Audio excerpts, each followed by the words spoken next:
Hello student, welcome to creative tuition class. Student जो next लेके आए हैं वो है बीए प्रोग्राम सेकेंड ईयर का, और जो बुक का चैप्टर है वो है human rights, gender and environment, मानव अधिकार एवं लिंग पर्यावरण। इसका जो चैप्टर है वो है भारत में महिला आंदोलन, कि भारत में महिला आंदोलन किस प्रकार से सक्रिय रहे। और इस वीडियो में जो आपको बताऊंगा वो है उनकी भूमिका और उनके पुनरुत्थान के प्रति व्यक्तिगत योगदान, की उनके योगदान क्या थे। इसमें सबसे मेन क्या है, इसका जो सेकंड पार्ट है इस वीडियो का वो जल्दी लेकर आऊँगा आपके लिए। पहले इसमें भूमिका और उनके पुनरुत्थान के व्यक्तिगत योगदान क्या रहे वो बताना बहुत ज़रूरी है। तो इसके लिए सबसे पहले मैं स्टार्ट करता हूँ भूमिका की। सदियों से महिलाओं की स्थिति निम्न रही है और इस बात को स्पष्ट करने का ऐसा कोई प्रमाण नहीं है कि समाज में महिलाओं की स्थिति गौण क्यों बनी हुई है। 19वीं शताब्दी के आरंभ से ही महिलाओं की समस्याओं ने समाज सुधारकों का ध्यान अपनी ओर आकर्षित किया है। आकर्षित करने के कारण ये था क्योंकि 19वीं शताब्दी के कुछ उग्रवाद एवं संवेदनात्मक संवादों का संबंध ऐसे विषयों को लेकर था जो महिलाओं के दमन एवं निम्न स्थिति को स्पष्ट करता है। ऊपर से पर्दा प्रथा था, सती, कन्या, भ्रूण हत्या, बाल विवाह, ये सारे कारण थे जिससे महिलाओं को एक तरीके से दमन का सामना करना पड़ा।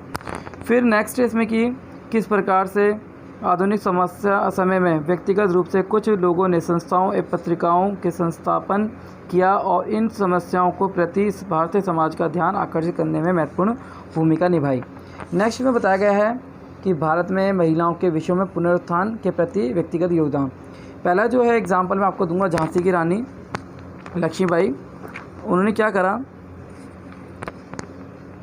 झांसी की रानी लक्ष्मीबाई जिन्होंने भावी पीढ़ी महिला स्वतंत्रता सेनानियों के लिए वीरता एक महानता का उदाहरण प्रस्तुत किया।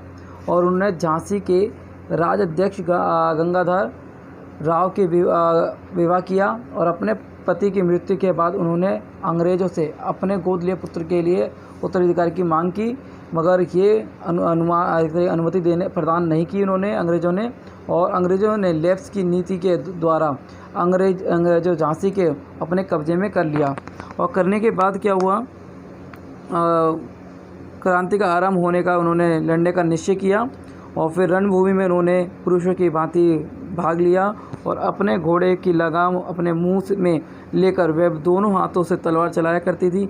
उनके नेतृत्व में रानी के दल के निर्भय साहस का परिचय दिया और हर बार का बदला एक बार से लिया।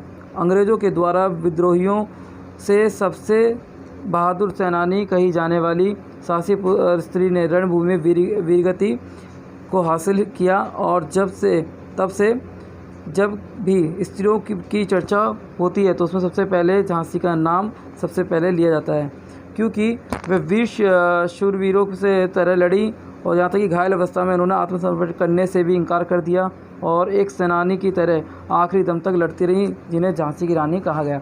तो स्टूडेंट इसमें आप झांसी की रानी का भी एक्सप्लेन कर सकते हो अच्छी तरीके से, मगर मैंने आपको थोड़ा सा बताया इसमें क्योंकि मैंने शॉर्ट नोट्स बनाया और जो भी मैंने आपको बताया वो बहुत अच्छी तरीके से बताया अभी तक।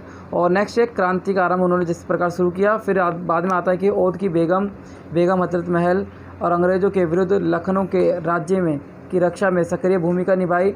हालांकि वे अपनी सेनानी के प्रोत्साहन के लिए रणभूमि में शामिल हुई और बेगम हजरत महल ने अपने पूरे साहस के साथ अंग्रेज़ों का सामना किया।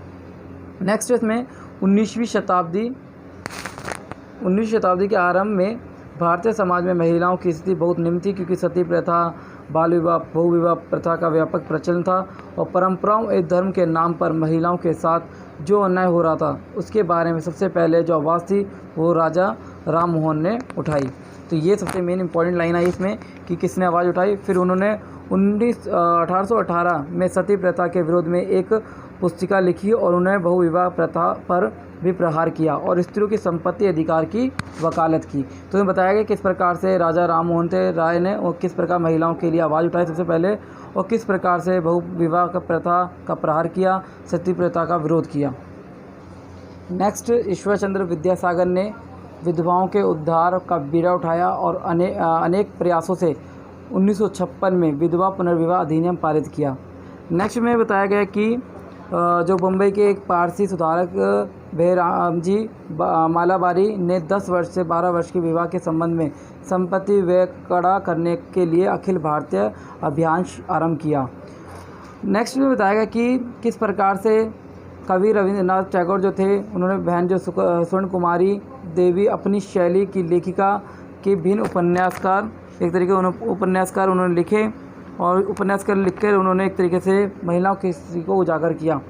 नेक्स्ट है पूना की एक विख्यात महिला पंडित रामाबाई सरस्वती आर्य समाज की खोज की और बम्बई महाप्रांत के विभिन्न शहरों में अनेक महिला संस्थाओं की स्थापना की तथा युवा विधवा स्त्रियों को रोजगार एवं शिक्षा प्रदान करने की पुष्टि से शारदा सदन की भी शुरुआत की। नेक्स्ट आता है इसमें रामाबाई जो थी उन्होंने सेवा सदन की स्थापना की और सेवा सदन की स्थापना करने के बाद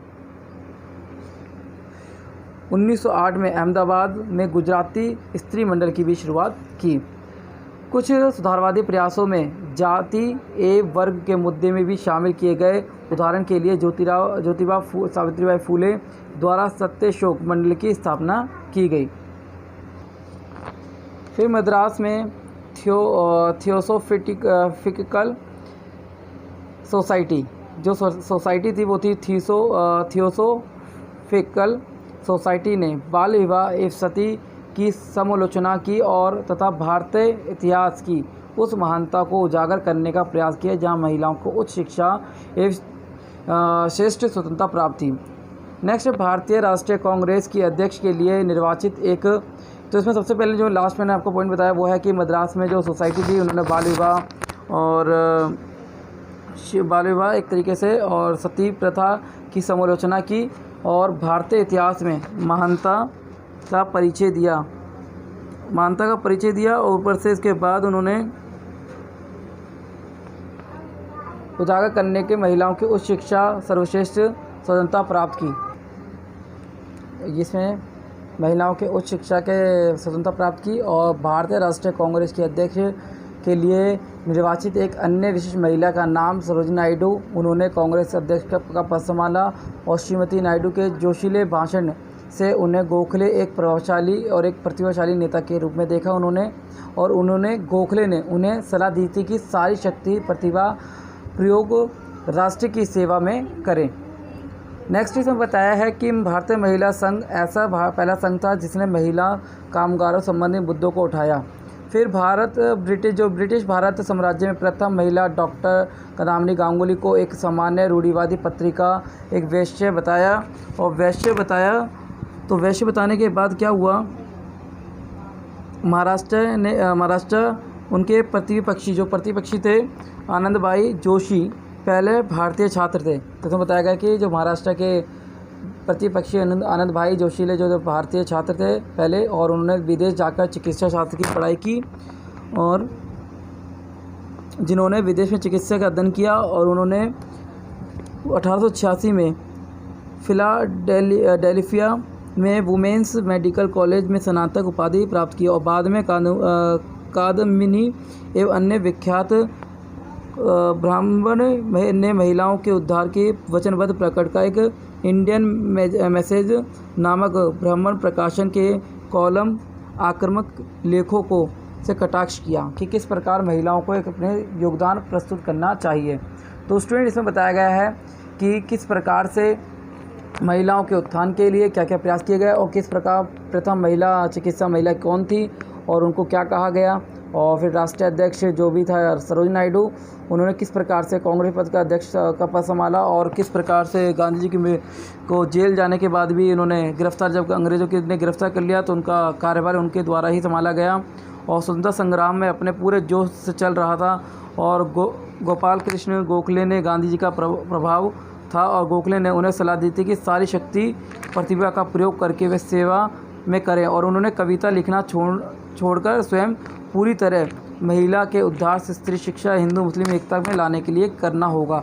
तो ये गोखले ने जो बातें कही वो सरोजिनी नायडू से कही। तो स्टूडेंट उसमें बताया गया सिर्फ महिलाओं के बारे में बताया गया है और उम्मीद करता हूँ कि इसमें जो वीडियो के जो भी मैंने जो पॉइंट बताए हैं वो आपको समझ में आएंगे। प्लीज़ इसको लाइक और शेयर ज़रूर करें।